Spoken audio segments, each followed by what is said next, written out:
Hey guys, welcome back to the channel. Today I'm going to be reviewing another dash cam. This is another Surfola dash cam. This is the SD810, and this is like their premium dash cam.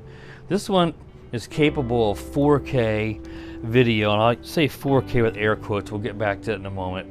It has a touch screen, which is really nice. Navigating the menus is so much easier with the touch screen compared to having to, fumble around with buttons on the side and stuff. And it has GPS. The GPS is really nice because that allows you to play back your video on your computer in special software such as a GPS player. I'll include a link to that software down in the video description that lets you, it shows the video, it also maps on your computer where you're driving, the gyro, the G-shock sensor in the car. It gives this information, and it shows like your average speed and all that stuff. So I'll try to include a screenshot of that software, what it looks like here, just so you have an idea like from their website and a link to that, but I'm not going to actually demonstrate the software in this video. So that's enough of that. Let's go ahead and get inside here and take a look at the dash cam itself.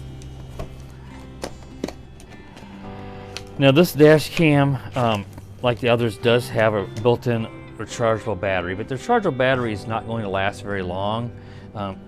You need to make sure you're using an external power source with this camera. It's just basically for powering on the camera whenever it's going to record while you're in that parking mode, which actually is monitoring your car for any vibrations, and then it starts recording if it sends someone like breaking into the window of your car. It's a security thing. That's really what the internal battery is for.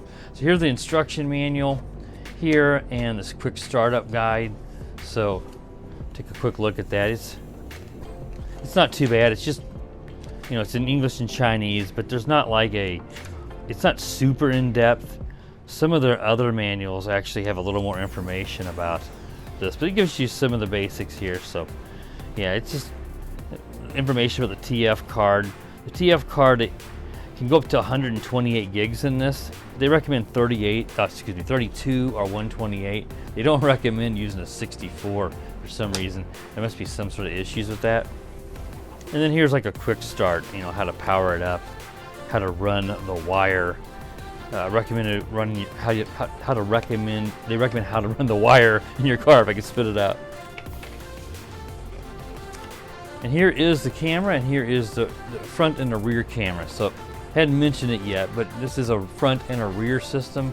So you have a 4K capable front camera and a 1080p rear camera. So a lot of them have 720p rear. This actually can do 1080p. And again, with these being so important for covering yourself for insurance reasons, it is nice to have a rear-facing camera in case someone would rear-end you and you could prove that it was not your fault. So here is the camera, and I've had this out a few times and charged it, so there was some protective film on the front and the back, which I've already removed. Here's some USB-C connectors. This is for charging and hooking up a rear camera. You got your power button on the side. This is a reset hole. You put a little pin in there, you can reset it. This is where your micro SD card goes.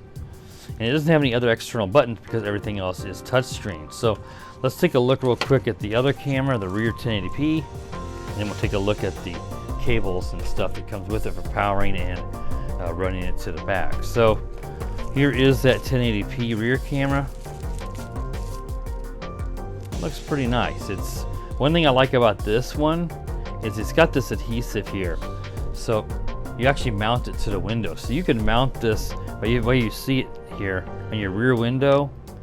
I'm pretty sure with the slope of this here, you can mount this on the inside of your window, and you don't have to have it outside like some of the other ones. Some of the other ones that from these Surfola and other ones, they want you on those really cheap cube 720p cube cameras in the rear. They want you to mount those on the outside of the car due to the way it's designed, and of course it's exposed to elements. Someone could pull it off, rip it off, steal it. This ought to be fine going on the inside of your car. So I'm going to permanently put this in my car. So I plan to, in the sample footage coming up, have this mounted the same way as if it's going to be in my car all the time. So that is your rear camera, and there is a USB-C connection that goes up to the front again to either one of those USB-C connectors. So let's go ahead and power up the camera. go through some of the menus and such, and then we'll look at those cables, and then we'll go outside for some sample footage. So I have charged this, so hopefully that it stays on through the video here, because again, the internal battery is not going to be the greatest. Since I powered it on, oops, I tapped the button, it is going to start recording automatically. So you press this little stop button, and there you go. And you got a microphone, your record button, and this one here I think was at the emergency recording. It says on there. That could be if it's recording because of shock or something, like if you're using the parking sensor. And across the top, you got your 3-minute loop recording, wide dynamic range. It's looking for GPS signal here. Now again, this is probably not going to show up particularly well in the video because it's so small. But I'm down in my basement, so it doesn't have any GPS satellites right now. Your micro SD card and your battery meter, which it already shows it at half. So down here, it's going to show your GPS coordinates, and it's going to have your miles per hour since I've switched it to Imperial. GPS is going to allow it to show on the screen the speed you're traveling. And of course, like I said, the GPS player software will show all that as well from the recorded video off the SD card. Here's the date and time, and up here you can put your license plate. I've not put that in yet. I'm not going to include that in my video for safety reasons, but and it's going to want to auto shut down here, so let's tap it to keep it awake. But yeah, you can put your license plate in. That is nice because you're in an accident, you submit the video to insurance, they can immediately identify the video with yours because of your license plate. So let's go into the menu here and let's take a look around and see what options it has. These 3 little bars here is what you want to tap. Photo, video, photo, playback, etc. Video, just put it in video mode. Photo would put it into if you want to take photos. You can see that's photo mode. Playback lets you play back any files like emergency recordings, your normal recording, and your photos on the card. And then setup. Get your camera and your system. So the menu is almost identical to the other Surfola cameras I've reviewed. They just were not touchscreen. In your camera settings, you get your resolution. Now right now I've got it set to 1080p at 60. You can go 4K, 2K, 1080p at 60, 1080p at 30, and 720p. Now, earlier I mentioned 4K and I did little air quotes. The caveat with this is this camera can't really record true 4K footage. The IMX335 sensor from Sony that's in this is a very good sensor. I have no doubt it can support that, but you have to have an image processor that can. And this is a Novatech image processor. I don't remember the model name because they don't actually state it on this one. Some of the other ones they do, and I assume they may be the same as their other ones, but it has to upscale that or interpolate. So it's actually scaling it up to look like 4K. And that takes some processing power as well, but it's easier to do than recording the high bitrate 4K video right off the sensor. And to do that is very difficult, so it can upscale it, but the problem with that is it just is sluggish. So it does 4K at 30, and let's tap this again. But 4K at 30, it doesn't really seem like it's doing 4K at 30. It's very slow. So as we see when we get to the sample footage, my little footage I took with it is, it's very, it seems like it's just not recording. It seems like it's recording at 15 frames per second.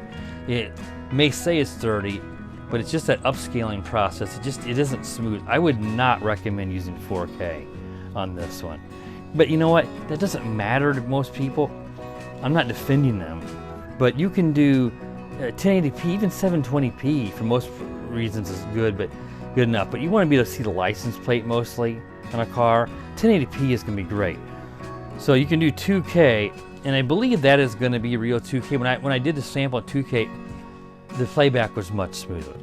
So if you're going to want the highest resolution that's going to play back the smoothest, go for the 2K. It's not going to have those sort of drop frames, I guess you could say. But what I would recommend is this 1080p at 60.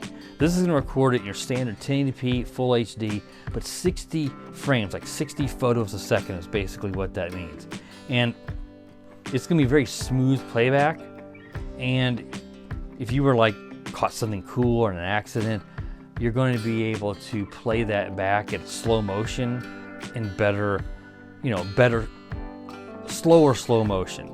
So the more frames per second you get, the better the slow motion would be. So I highly recommend 1080p at 60. So in upcoming footage that we get to from my car, I'm going to do 4K, probably do some 2K, but I'll definitely do 4K and then show you guys 1080p at 60 so you can see how much smoother it is, just overall playback, and its quality should still be pretty good at 1080p. Image size lets you see your megapixels. That's probably more for your photos because that shouldn't really matter on the resolution. Your loop recording, you can go 3 minutes or 5 or 1, or you can turn it off, but then that way, you don't want to turn it off, that way you're stuck with one massive file. But what loop recording does, it's going to keep recording these small segments, and then your SD card won't fill. When it gets to the end, the last video file, it'll go back and start recording over the oldest file on the SD card, so your SD card never actually comes back and reports itself as being full. You want to record audio on or off, so we will also, when I get into the car, I always test the mic. Sometimes the mics are terrible and sometimes they're okay. We'll see how the internal mic is on this one. I wouldn't expect it to be great, but hopefully you can at least hear me and you're not completely blown out by road noise. Motion detection here is like telling the camera to start recording when it senses motion, and that's not going to be very reliable. It could not work right. Just have it, when it powers on, it should start recording. That's all you want to do, so you don't need to worry about motion detection. G sensors, how sensitive do you want the shock sensor? I'm shaking it so when it gets a shake that it will lock the file for insurance reasons. How sensitive do you want it? Right now it's set to low. That's probably good. If it's set to high, it may lock the file if a door shuts. Someone gets in and the car's running, and someone gets in the car, you slam your brakes on it. It can be too easy to start recording. To lock the file. Parking guard is going to be on or off. That's going to be, again, using the G-Shock sensor to start recording using the internal battery if the gyro detects movement of the car while it's parked. Wide dynamic range on or off. I turn it on. That just gives you a little more range on your color and stuff. I don't see any reason why it would hurt having that on. Your exposure, you usually want to set that default to 0.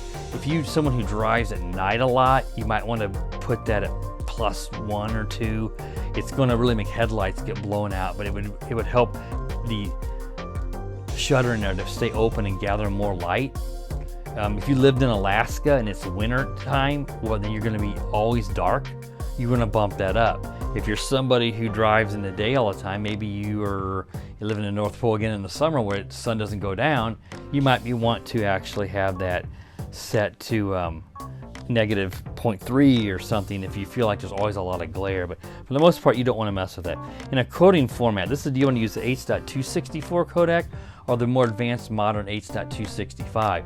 265 has a little bit of compression, it's a little more modern, but some software doesn't like it for editing and playback. System settings, you got your Wi-Fi. Now you can connect this to Wi-Fi and use an app, but you connect to it and then you can view the camera while it's running, and you can download files to your phone. It's sort of a neat little feature to let you connect to the camera without having to actually pull the SD card. Auto power off, you can see set to 1 minute. Screensaver time, the beeping sounds, the boot up sound, language of English. You can have your 60 or 50 hertz for NTSC and PAL if you need to. Your date and time, on and off. The date time stamp, on and off. The license plate number, which again, that's something I'll put in the future after I'm done with this video. And whether you want that on or off. So you could put it in, store it, and then if you want to turn it off and not have it in video, you could just turn it off too. So that's something else I could do. Format the SD card, default settings if you want to set it all the way back to the factory, and then your version number for the firmware in case they ever would offer like a firmware flash or something for the camera. All right, that should be everything with the menus on this, so I'm just going to go ahead and power it off. There we go. Let's just take a look at the cables, see what we got in here, and then we'll go ahead and get outside for some sample footage. So here are your cables. You got a micro USB to USB-C cable, I should say. That'd be if you want to charge it or connect it to a computer or something like that. here is the USB-C to run this rear camera. As you can see, this one would probably be for your the main camera, and this would run into the straight one would run into this camera in the back. So you can use either one. It just depends on which one works best for your needs. Here is the USB, the suction cup mount for the windshield. There's probably some film you want to pull off this first, and this will mount into the top of the camera, and then you mount that to your front inside windshield somewhere around your rear view mirror. And this is your power, so you can power this guy off of one of your traditional, you know, these lighter sockets they use in cars now for just power reasons anymore. And it's nice that they give you a standard USB port on the top of these for powering it. Now, you could power this with just a USB to USB-C cable if you had one, and that would work as well. But this is what they give you. You can see there's USB-C, and there's some little oh, that's a GPS module. Huh. Interesting. Okay. I thought the GPS was built in on this, but I guess that makes sense. So you want to use this then. Interesting. It says GPS thing. I thought it was built into here. You know, GPS chips are so small. It was showing no counter on it, but I assume it's because we're in the basement. So what this must do is this supplies the GPS information from this module. So you got some tape here, so we'll have to see if it recommends a spot to mount this. You probably want it up somewhere up above the dashboard, I would assume, so that it gets a more clear line of sight to get the satellites. So yeah, then you want to use this in that instance. If you don't use this, then I would think you're not going to get any GPS. Here's another piece of adhesive. If you needed to pull something off like the GPS module and remount it, then you can replace it with that. And here's a little pin that for poking that little hole in the side of the main camera. If it would freeze up and you need to reboot it, you know, electrical devices can freeze, and if the buttons and the touchscreen becomes unresponsive, you can press that in, and it'll restart the camera. All right, guys, I think that covers everything. This is very long, almost 20 minutes in, but again, if you want to know about this stuff, since I've reviewed most of these, I was pretty familiar, though obviously I was a little unfamiliar with the GPS not actually being in here. But at this point, a lot of you probably already skip forward. We'll get outside now and test some 4K, 2K, I believe I'll do 2K, and some 1080p at 60 test footage along with a microphone test, and then at the end we'll wrap this all up. So we'll be right back. All right, guys, this will be the microphone test for the Surfola SD810. Currently recording in 4K. Of course, the rear video you're going to see is always going to be 1080p. You can't change that one. But we'll see how this mic sounds. Hopefully it's a lot like the 510, which is pretty decent, and not like the 310, which is really poor. But we'll see how this works here. Now, if it's a lot like the test footage I took in my house, it's going to have, it's 4K here, I'm expecting to look rather sluggish. It may be less noticeable here fixed to my car, but again, it is interpolated, it's not true 4K. And it just, I don't think it's going to be the best option. We'll try out some 2K here in a moment as I head to the gas station to get my kids. And then we will do some 1080p at 60, which I think is going to probably be the best option on this camera. So we'll be right back here in a moment, guys, and we'll test some of the 2K footage.